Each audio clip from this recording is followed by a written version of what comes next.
dear Lucy, I wrote this story for you, but when I began it, I hadn't realized that girls grow quicker than books.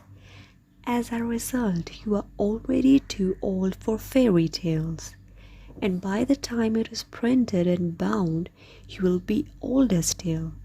But someday you will be old enough to start reading fairy tales again. You can then take it down from some upper shelf, dust it, and tell me what you think of it.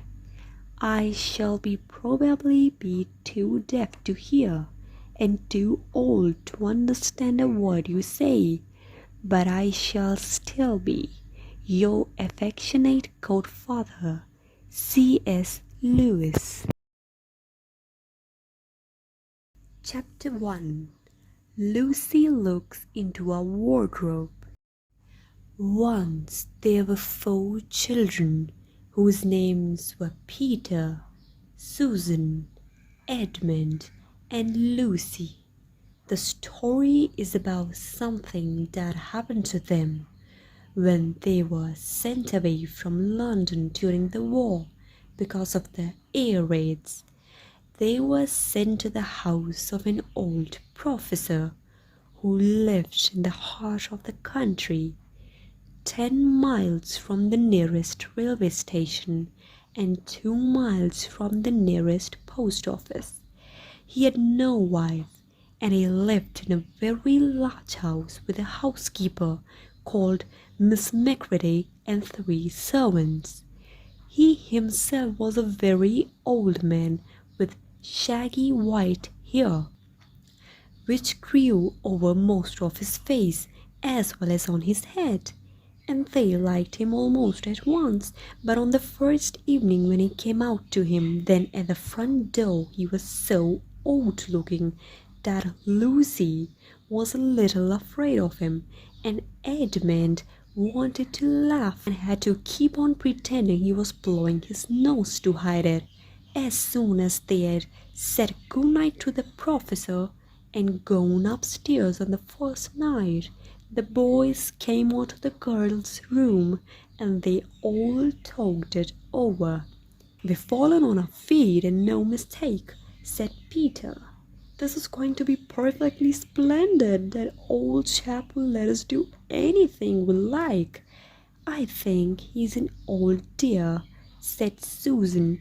"Oh, come off it," said Edmund, who was tired and pretending not to be tired, which always made him bad-tempered. "Don't go on talking like that." "Like what?" said Susan. "And anyway, it's time you were in bed." "Trying to talk like mother," said Edmund. "And who are you to say when I'm going to bed?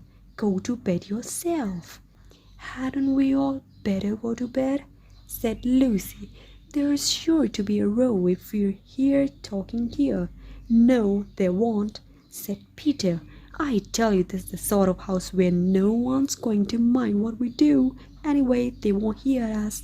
It's about 10 minutes walking from here down to the dining room, and any amount of stairs and passages in between."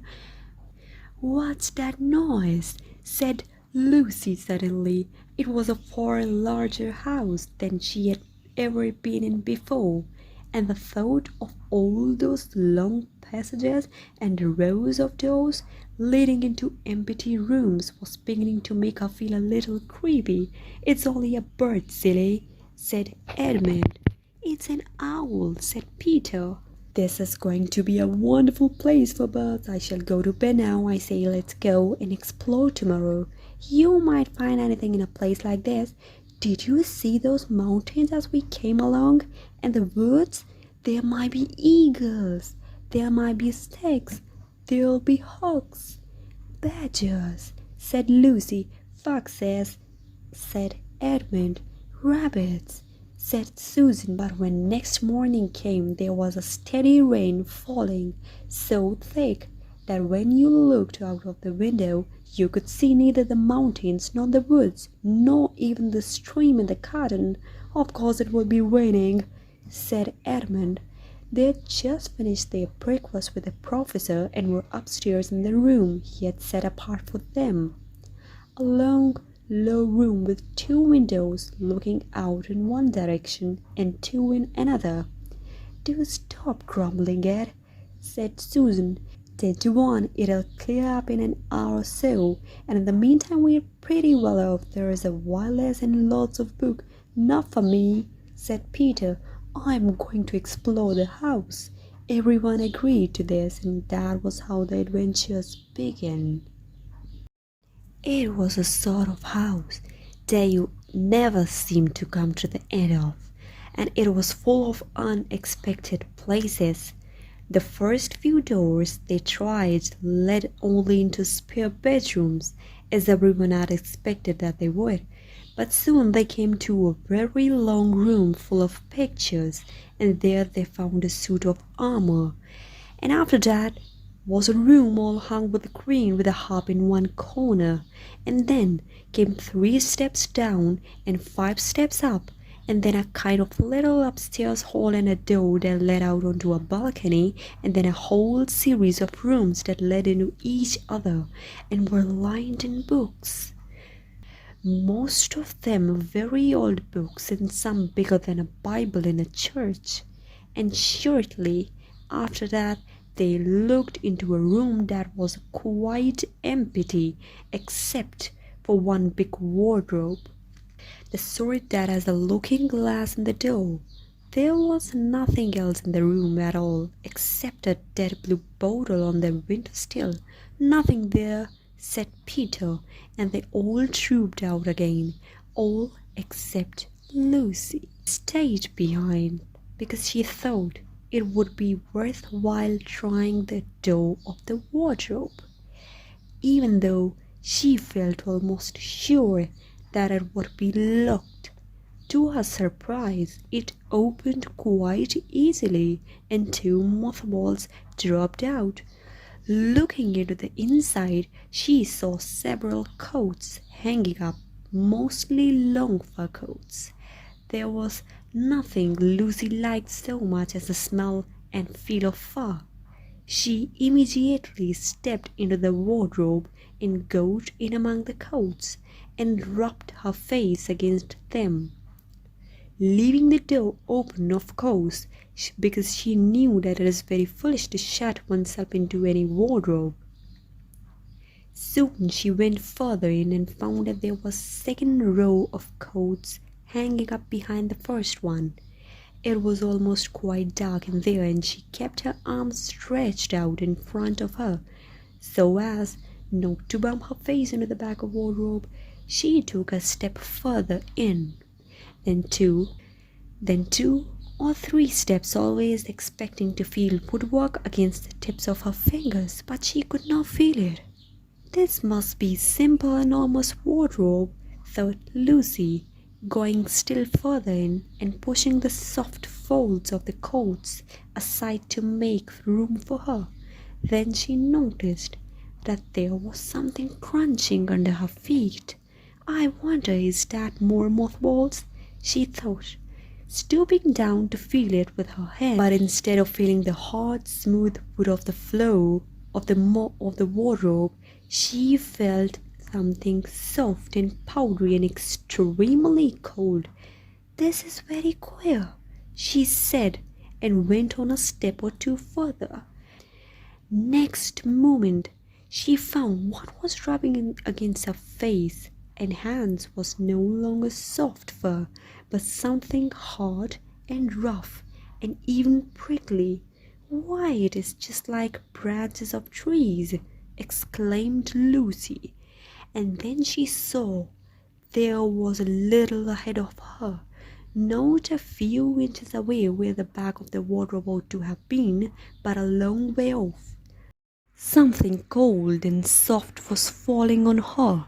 A moment later she found that she was standing in the middle of a wood at night time with snow under her feet and snowflakes falling through the air.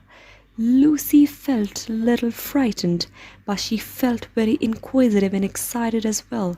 She looked back over her shoulder, and there, between the dark tree trunks, She could still see the open doorway of the wardrobe and even catch a glimpse of the empty room from which she had set out. She had, of course, left the door open, for she knew that it is a very silly thing to shut down oneself into a wardrobe. It seems to be still daylight there. I can always get back if anything goes wrong, thought Lucy. She began to walk forward, crunch, crunch, over the snow and through the woods downward the light. In about 10 minutes she reached and found it was a lamp-post. As she stood looking at it, wondering why there was a lamp-post in the middle of a wood and wondering what to do next, she heard a pitter-patter of feet coming towards her, and soon after a very strange person stepped out from among the trees into the light of the lamp-post. He was only a little taller than Lucy herself, and he carried over his head an umbrella, white with snow. From the waist upwards he was like a man, but his legs were shaped like a goat's. The hair on them was glossy black, and instead of feet he had goat's hoofs. He also had a tail, but Lucy didn't notice this because it was neatly caught up over the arm that held the umbrella so as to keep it from trailing in the snow. He had a red woolen muffler round his neck, and his skin was rather reddish too. He had a strange but pleasant little face, with a short pointed beard and curly hair, and out of the hair there stuck 2 horns on each side of his forehead. One of his hands, as I have said, held the umbrella. In the other arm he carried several brown paper parcels. What were the parcels in the snow? It looked just as if he had been doing his Christmas shopping. He was a fawn, and when he saw Lucy, he gave such a start of surprise that he dropped all his parcels. "Goodness gracious me!" exclaimed the fawn.